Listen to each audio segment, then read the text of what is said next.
अस्सलाम वालेकुम। वालेकुम अस्सलाम। वेलकम। आइए सर, कहाँ बैठना पसंद करेंगे? मैं यहाँ बैठना चाहूँगा। ठीक है, आइए।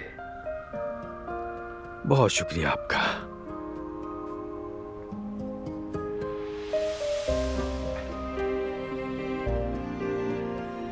हमारे रेस्टोरेंट में खुशामदीद। शुक्रिया तुम्हारा। आज के मेन्यू में हमारे पास बैंगन वाले कबाब और सवैयों वाले चावल हैं। तो आप क्या ट्राई करना चाहेंगे?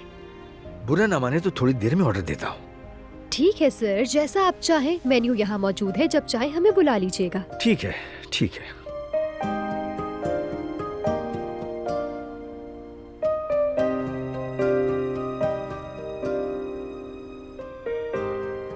इस्तकबाल, खुलूस, सब कुछ ठीक है। और सफाई, ये भी परफेक्ट है।